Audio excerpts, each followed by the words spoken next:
So guys, dumating na nga yung hinihintay kong pampabeauty. So idadagdag ko to sa skincare ko. Ito, Niacinamide Pure Serum. So this is from Ashley Shine. So nagulat nga ako dito kasi ang laki pala nito. So 520 ml lang nga siya, then ganito siya kalaki. So ito nga yung box niya, then ito yung laman niya. O kita nyo naman, 'di ba? Sobrang laki, para na siyang lotion. Binuksan ko na kasi siya, then try ko na siya dito sa kamay ko. Then, ang ganda nga, nagda-dry siya, nag-absorb siya sa skin. Then, ngayon, itatry ko kasi siyang gamitin, i-apply ko siya dito sa face ko. So, sa mga hindi nakakaalam, ang Niacinamide Serum is nakakatulong para mag-lighten yung mga dark spot natin, acne mark, pimple marks, and then yung mga pores para mag-minimize yung pores natin sa face or sa skin natin.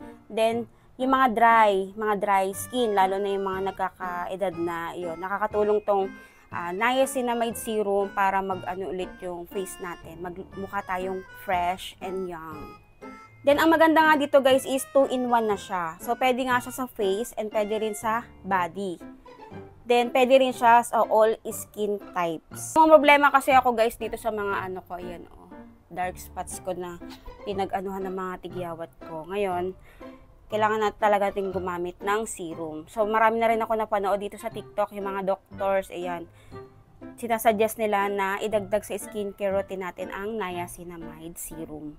So, paano nga ba gamitin tong Niacinamide? So, pagtapos nga natin maghilamos, so nakapaghilamos na ako guys, then, tsaka natin i-apply to. So, yan. So, make sure nga na, na malinis yung face natin bago tayo mag-apply niyan. Ayan. Kung may matitira pang mga oil, ayan, punasan nyo muna. Then, kung may ginagamit kayong mga skincare like toner, facial cleansers, iyon, mag-apply muna kayo ng ganun. So, ngayon, i-apply ko muna itong ginagamit ko. Ang ginagamit ko ngayon is itong Brilliant na maintenance set. Kasi tapos na ako dun sa Rejuve. So, ayoko naman masobrahan sa ganun, masunog yung mukha ko. Then, ito muna yung gagamitin ko, yung maintenance set nila. Ayan. Tapos, saka natin siya sa face. Yung toner na ginagamit nyo. Make sure din na malinis yung kamay nyo pag kamay yung gagamitin nyo sa pag-skincare nyo.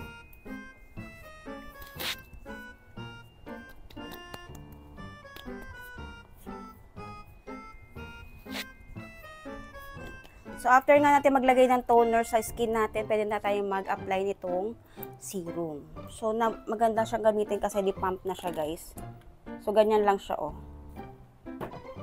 Then, ganyan niya yung niya. Consistency niya is, ayan, hindi siya masyadong malagkit. Then, pwede natin siyang i-apply sa ating skin. Ayan. So, ganyan lang. Para lang din siyang moisturizer na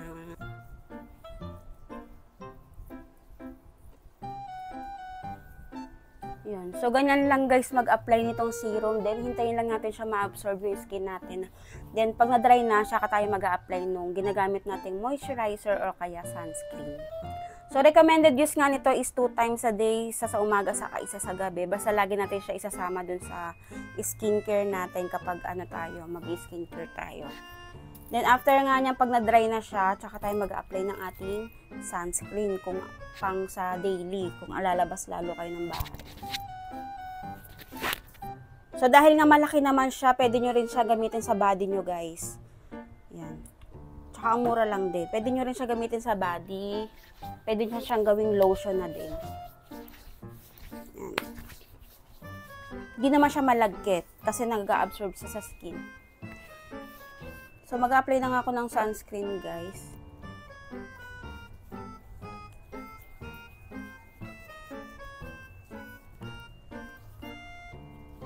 So, ganun nga lang siya kadaling gamitin, guys. So, kailangan lang natin siya isama sa skincare routine natin. So, after toner, serum, then moisturizer or sunscreen. So, yun guys, kung isa rin kayo sa mga namumroblema sa mga dark spot, mga pimple marks, acne marks, ayan.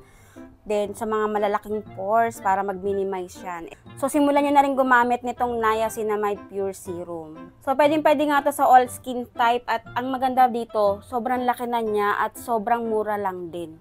200 plus lang to. Nandyan yung link sa yellow basket. I-click nyo lang yan, mag-add to cart na kayo, and then i-check out nyo na yan. Yes!